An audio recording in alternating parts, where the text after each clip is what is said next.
My name is Nemir. I'm from Beijing, China. So we know about Muslims in China very little. We just know they don't eat pork and they wear these white caps. In China, you're just not exposed that much to Islam. So one day I became curious about Arabic. So I just straight up walked into one of the masjids. I walked inside and I met the brother who was cleaning. So I told him I wanted to learn Arabic and things like that. He was like, wait here, Sheikh is coming in 30 minutes. So I waited in the back, like in the prayer area. In the back, there were some chairs. And it was time for Maghrib prayer, the sunset prayer. And then people gathered for it. They made the adhan and everything. And this old guy, he pushed me because he thought you're way too young to be praying sitting down. And so he pushed me into the rows. And so I just was peer pressured into praying a Maghrib prayer alongside with everyone. You know, I thought I was here. I might as well try to make it spiritual. I closed my eyes, following the movements. I was seeing people move their hands. And at that night, it just something, I guess, clicked. Assalamu alaikum wa rahmatullahi wa barakatuh. Wa alaikum assalam wa rahmatullahi wa barakatuh. Welcome, brother. Thanks very much.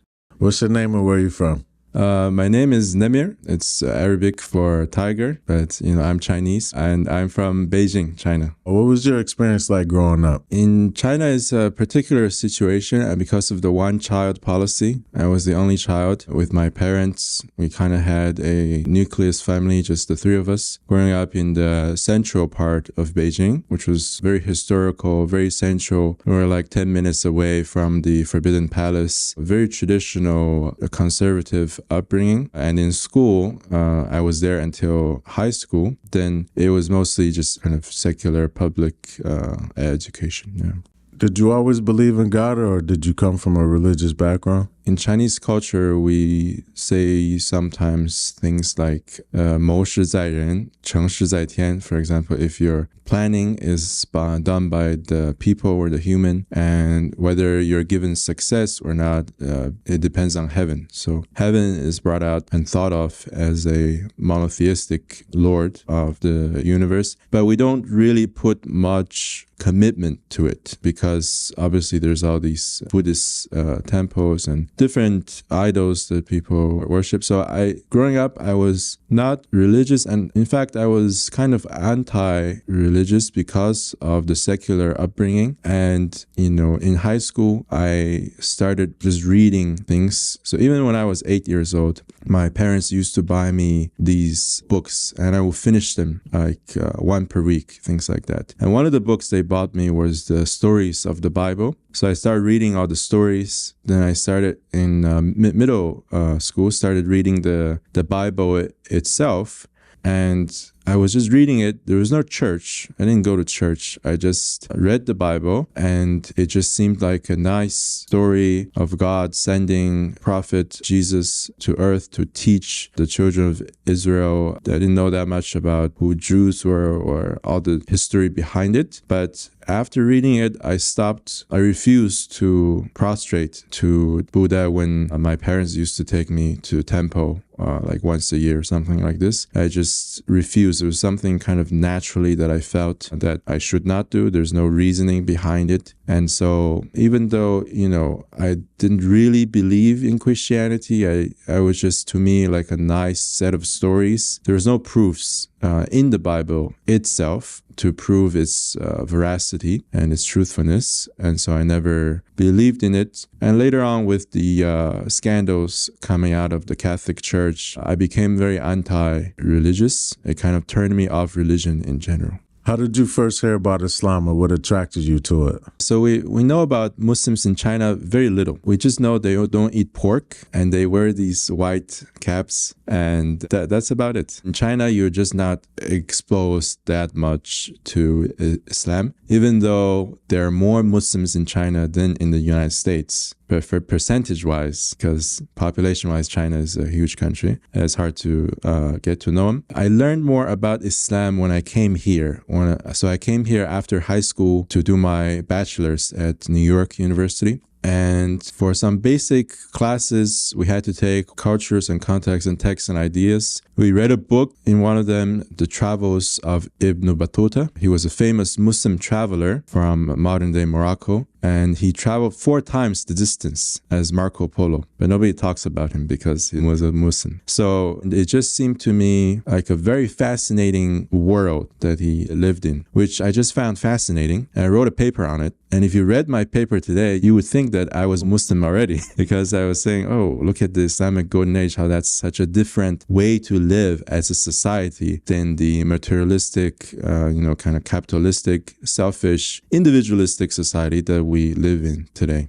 And so we got to learn a lot about why the Islamic world or the Muslim world is the way it is today, which stemmed from historical contexts that happened a century ago. How, Sykes-Picot Agreement, breaking up of the Ottoman Empire, colonization of most of the Muslim world, and coming into that post-World War II, New World Order, the historical aspect of that, I got to know a lot more on. So it expanded my worldview in that before I was thinking some of the culture or some of the political entities that I knew, like for example, Iran, represented the religion of Islam, which I realized was a false assumption. And I was able to kind of distinguish between politics, culture, and religion a lot better after I took that class, after I did more research and learned more about it, because I was forced to. We had to write essays and things and read. And so that was a very eye-opening for me. Tell me when you realized Islam was the truth. So that moment is after I took Shahada. When did you take your Shahada and how was that experience? Yeah, I took Shahada and embraced Islam in the junior year of bachelor's when I was at New York University, 3rd year. And so I'll give a brief rundown. The first year I came here, fresh out of the plane, as it were, it was a cultural shock because I was brought up in a fairly conservative culture compared to here. Obviously, with culture, there's no objective justification for it. So in first year, I became a little bit more assimilated into the American culture. The second year, I realized this has gone way too far, especially in New York City. And so I kind of pulled back and became more conservative. I became kind of Chinese nationalistic, all these kind of safety points that I ran back into. And then the second year, or going into the 3rd year, I was living with an old professor who had an apartment right on campus in Manhattan, and I shared like half the rent. Only problem was we had bed bugs, and he was also a hoarder. And so it was extremely difficult, almost impossible to get rid of the bed bugs. I was fighting them for a month until finally I just gave up and I took everything. I found a roommate. We brought in a truck, fumigated everything, and moved to New Jersey, in Jersey City, near the Journal Square area. So the bed bugs drove me to an apartment in New Jersey. So that property, which I ended up living in for 2.5 years during my bachelor's, to go to school, I had to pass by 2 masjids on my way to the PATH train station in Journal Square, so you can commute into the city from New Jersey. And so at some point, I became culturally curious. I was first curious about the Russian culture. It was mostly about language, to be honest. Like I knew Chinese and I know English. And what about this whole alphabet of, the Cyrillic? So I learned that. And Russian was way too hard. They have like 7 tenses and even Russians can't figure them out. So I was like, why should I keep trying? So I stopped. And then I turned more to the language of Arabic. I actually gave myself the name Nemir, which means tiger, a week before I took Shahada. So I was learning Arabic on YouTube at the time. I was passing by those 2 masjid. I didn't know they were masjid because it's just some Arabic. And then it said like Islamic Cultural Learning Center or something like that. And I started copying down the Arabic part and I started translating them, interpreting, learning more about it. And I gave myself the name Tiger because in Chinese culture, I was born in the year of the tiger. And my kind of nickname my parents gave me was is xiao xiao, which means like the sound that a baby tiger makes. So I just gave myself that. So one day I became curious about Arabic. So I just straight up walked into one of the masjids. It was right outside of the Journal Square Path train station. It's called Masjid As-Salam. I walked inside. It was like maybe 30 minutes before Maghrib time. And I met the brother who was cleaning. So I told him I wanted to learn Arabic and things like that. He was like, wait here, Sheikh is going to come in 30 minutes. So I went to the Musalla and I waited in the back, like in the prayer area. In the back, there were some chairs. I was not used to sitting on the floor, so I sat in one of the chairs. And it was time for Maghrib prayer, the sunset prayer, and then people gathered for it. They made the adhan and everything. And it was time to pray. And this old guy, he pushed me because he thought you're way too young to be praying sitting down. And so he pushed me into the rows. And so I just was peer pressured into praying a Maghrib prayer alongside with everyone with no wudu. You know, I thought I was here. I might as well try to make it spiritual. I closed my eyes, try to listen to the recitation of the Quran, following the movements. I was seeing people move their hands. And it was a Thursday night. And this masjid, mashallah, had a great tradition. It was outside of Ramadan. It was, in fact, the 8th of Sha'ban, 1 month before Ramadan. They was offering Mondays and Thursday iftars because, you know, sunnah to fast on Mondays and Thursdays. And so they invited me to the iftar. And I got to know so many people. They talked to me. They were very warm, very genuine compared to the people I meet in school. Because to give a little background, I went in the Stern School of Business, which is under New York University. So a lot of my fellow students are business majors. They would be nice to you in the face, like, hi, how you doing? But in essence, they weren't that close to you. We weren't making real connections, which is kind of nice in a fake sense. And so I didn't have any kind of idea of how genuine people can be, how genuine relationships can be between people until I met these Muslim brothers during that iftar on Thursday, 6th of Sha'ban, 5 years ago. And so I was speaking with the sheikh also a little bit. The sheikh is Egyptian, doesn't understand a word of English. So I had to have translations between us. But before that, I kind of knew about the 5 pillars of Islam. And one of them I really liked was the zakat because it's a compulsory charity. And so coming from kind of a socialist background, obviously we knew communism, everyone having the same amount of wealth doesn't work. But socialism, or the idea behind it, is to give a safety net to people. You want people who are less fortunate in society to do well. And that really made me like Islam a lot more, the zakat aspect. You have to give compulsory charity, give to people, help the poor. So that's what I told the sheikh. And that night, it just something, I guess, clicked. And I just said, I want to take Shahada. I had very little knowledge. I didn't even intend on taking the Shahada when going in. And I thought I was just going to learn some Arabic and things like that. And I just did it with the sheikh. And I had very little knowledge at the time. To give you an example, people were telling me to finish your plate because it's Prophet Sunnah. I thought there was a prophet whose name was Sunnah. So I had very little knowledge at that time. So I would say, like, afterwards, I started learning more and more about Islam. I realized it's like kind of like I stumbled onto the true religion while I didn't really intend to. Yeah.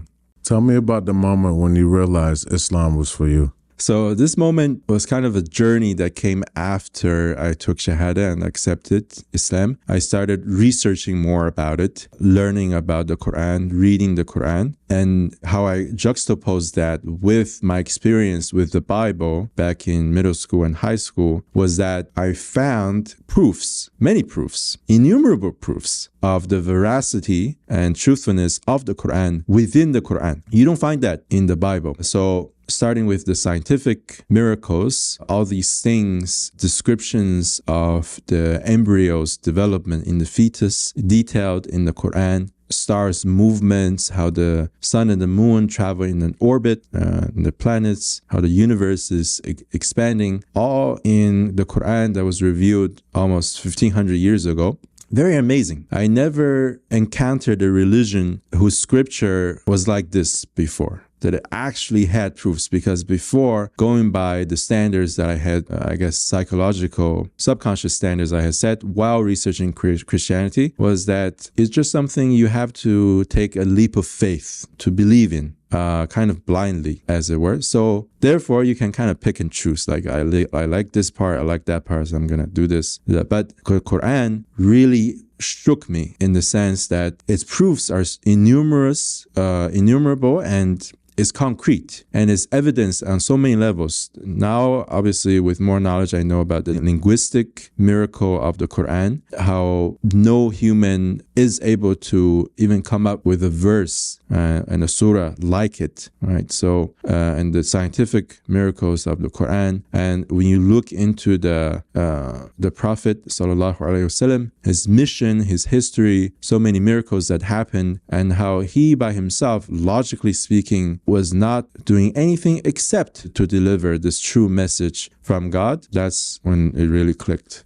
How did your life change after becoming a Muslim? 180. Because I'll tell you, before I became Muslim, I was going to business school and everything. My whole viewpoint at that stage was that after death, I will cease to exist. I will just be non-existent. So I'm going to maximize the pleasure I can gain in this world. The purpose of any of these, business school, career, these are things that will just go away as you die. It stops at the end of your grave. And so my life, my worldview was that, there's no point after death. So that's why I'm saying completely 180 after I became Muslim, because our worldview now, our goal in life extends beyond, in fact, way beyond the doors of our graves. It extends into the eternal hereafter, right? If we really think about the idea of eternity, really internalize it, when you see how tremendously valuable it is compared to how worthless this life is if it's sought for by itself. So that's the main change I had after becoming Muslim, is that my goal became eternity and hereafter oriented. And I feel like I have meaning in this life, in that I can turn what would have been a worthless moment, a worthless day, or a worthless week, a worthless month, a worthless year, a worthless lifetime into multiplied eternal rewards in the hereafter. And also that extends to relationships too. Like my relationship with you is not going to be superficial, like as if we were both students in business school or we were working for the same company, because we expect to see each other in paradise. By the will of Allah subhanahu wa ta'ala, we expect to see each other. So our relationship is now, its scope is towards eternity. So that gives so much meaning and value to the relationships that we built and how we're able to build community also. Yeah. What was your biggest challenge after becoming a Muslim? I was very lazy since I was a kid, because I'm the only child. I was very spoiled. And so it kind of made me very lazy. And I used to watch this cartoon when I was a kid, the Japanese cartoon Doraemon. It was about this kind of magical cat that can pull anything out of its hoodie pocket. And so I kind of was daydreaming, like I don't need to put in the work and things will just happen, things like this. So I continued to struggle with this laziness. And first I had to break it when it came to fulfilling the obligatory parts of worship. And alhamdulillah, that has no problems, mostly nowadays. Now it comes to how do I utilize my time towards something meaningful, something that can gain me more rewards on the day of judgment in the hereafter, instead of just doing worthless things. They may be permissible things, but ultimately not the best thing to do. So I continue to struggle with that as I go through this journey. How did your family and friends react to your conversion? My family, my parents, they're in China. I'm the only one here studying. So at that time in my undergraduate, in the third year when I took Shahada, they were on vacation. So I didn't tell them. So I didn't want to ruin their vacation. And so when they came back, I video called them and I told them just straight up, I converted to Islam. And they were just like this, staring at the screen for a minute, like a solid minute. And then they were saying, oh, did somebody force you to do this? So they became worried for a period of time. Then they went to talk with an imam in China, in Beijing, one of the masjids. Interesting, there are 70 masjids in Beijing alone. And the imam told them, as long as I'm not in some kind of group or organization or, some of these fringe groups, I will be fine. It's actually a good thing. And they were reassured by that. And so, I still kept talking with them, explaining to them what Islam was about. Sometimes discussions would get heated, but ultimately they understood where I was coming from. And in fact, last year when my father came to visit me in the US, he stayed for like 5 to 6 months. He also took Shahada himself in our local masjid in the capital region. MashaAllah. Yeah, alhamdulillah. So now it's just my mom. Inshallah. May Allah guide her too. Allahumma ameen. All of us. Ameen. What would you say your favorite thing about Islam is? There are so many things. The main thing I would like to say is the spirituality component. Because you have 3 things. You have Aqidah, Fiqh, and I can say Tasawwuf, the theology, the jurisprudence, and the spirituality part. This is about your connection as a servant of God, your connection with God. And this is connection to the divine. This is connection to the reason why everything is the way it is. This is the connection to the creator of the universe. This is the most sublime, most important, and most spiritually satisfying thing that you can ever engage in. So there's 2 aspects, right? Basically, you have your heart and you have your mind. The mind is satisfied by the innumerable amounts of evidences for the truthfulness of Islam, so many proofs from different aspects. Through this, the mind is satisfied. Through your spirituality, your connection with Allah, your constant remembrance of Him, and realizing, internalizing His names and attributes, His beauteous names, and engaging with them, seeing the manifestations of them in the universe, you feel your heart is satisfied so much, and you just feel pain-free pleasure. Right? This is what the scholars say. Iman, true faith, is the only source of pain-free pleasure. Because let's say you have some ice cream. You feel some pleasure, it goes away, and that's it. And you feel pain for not being able to have ice cream all the time, because then you would die of diabetes. And the same with all kinds of pleasures. You have a sample of it, but when it goes away, you feel pain, right? But true belief, true connection with God is continuous, pain-free pleasure. You feel just like on another level. You don't worry about anything because you know He is all-powerful. He is ala kulli shayin qadir. He is over everything powerful. And so you really don't worry about anything except you continue striving to maintain that connection despite all the distractions in this world, in spite of them, and so on and so forth. Yeah. What's your favorite thing about Allah? My favorite thing, I would say, His power, His qudra, His over everything is powerful. And this has to do with His Samadiyah, like we recite in Surah Ikhlas, Qul huwa Allahu ahad, Allahu as-Samad. He is the Samad, the eternally besought one. He's the one upon whom everything depends, and He does not depend on anything. So anything in the universe, this particular atom in my eye depends on Him placing it there for my whole functioning to work, and everything depends on Him. So His power is infinite, and obviously His mercy is infinite, so that He's got our backs all the time. And that gives you such a strong sense of assurance and safety. It's like you're in the womb, that's what I imagine. I don't remember being in the womb. That's what I imagine it would be like in a spiritual sense. Yeah.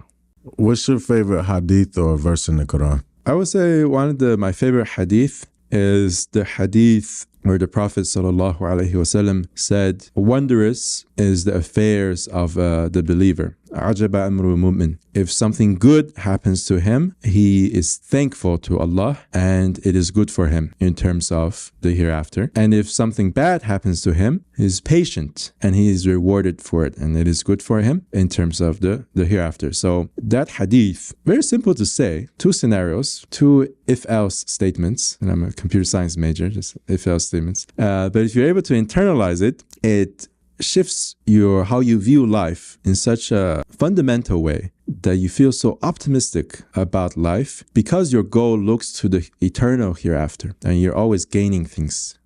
Why should other people learn about Islam or consider becoming a Muslim?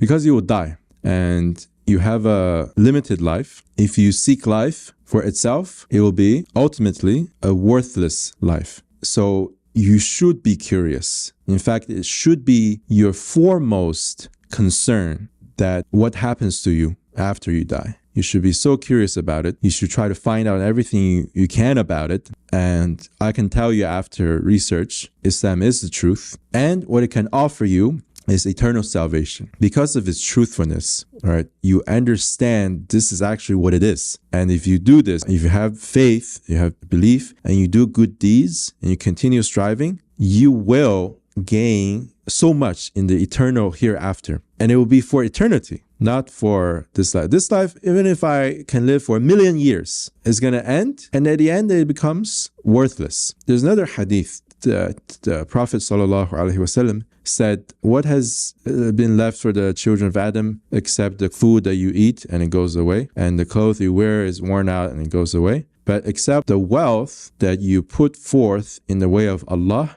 that you gave, you donated, seeking the pleasure of Allah, seeking the rewards of Allah, that it remains with you after you die on the day of judgment, and it becomes multiplied in reward for you. In this life, we're not allowed to engage in loaning with interest, right? But Allah, in the hereafter sense, when we invest with Him, invest in good deeds and, spending in the way of Allah, helping the poor, He multiplies these many, many, many times over with like compound interest, and He returns it to us as eternal rewards. So you should be concerned about that, and you should try to find out, verify Islam for yourself. And then once you verify it, start seeking that reward, because that is going to be the ultimate purpose of your life, is to look to the eternal hereafter, not just this limited life. There's so much more beyond just this worldly life. If you could ask Prophet Muhammad sallallahu alaihi wasallam anything, what would it be? Well, of course, I would ask him, would I be given the honor of having your company on the day of judgment and in the hereafter? And then I would ask him about anything and everything that he saw during the Isra wa Mi'raj, and, what he saw in the heavens and everything. Just, the creations of God that we can't see in this world. Yeah, there are many things, but being in His presence alone is just so precious already. Yeah. In the next 5 years, where do you see yourself? I may see myself going to a pre-modern area of the world, for example, Mauritania, to study Islam, to study the religion more. Because in this postmodern world, we have, there's so much distractions. It's so difficult to practice the religion. Our schedules don't fit with, the schedule that we need to have. But if you see to this, I've heard scholars, they say, if you go to these areas of the world that are not postmodern, if you're in the desert, it becomes so easy to practice and learn. You have no distractions. Everyone's waking up for tahajjud to pray. It's just like normal there.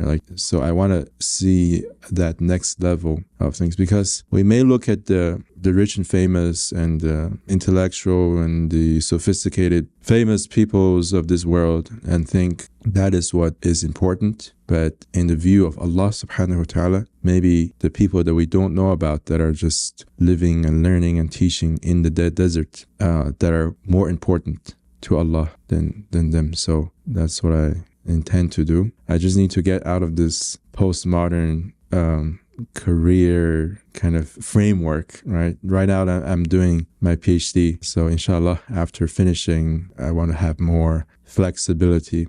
Yeah. Inshallah. May Allah make it easy for you. Ameen. Ameen. Okay, think of this scenario. It's the day of judgment. What would you hope your meeting with Allah would be like? I want to be given my book in my right hand. Allah says those who are given their book in their right hand, they will have an easy reckoning. And about that ayah, there's tafsir on it. It's from one hadith actually, because Aisha radiallahu anha asked, will we be kind of easily judged? Everything will be brought out and everything will be laid in front of us and everything will be accounted for. And the Prophet sallallahu alaihi wasallam said, if that was the case, then nobody will basically be able to go to Jannah, be able to go to paradise, because so it's really through the mercy of Allah. Some things are overlooked. You're not being taken to exact reckoning on a lot of the bad things that we do. So may Allah forgive us, forgive our shortcomings. So really on the Day of Judgment, that's what I hope. I'm hoping for the forgiveness of Allah, being given the book in my right hand, and, being shaded on the Day of Judgment also, among the 7 categories of people who are shaded on a day where there's no shade except the shade of Allah subhanahu wa ta'ala.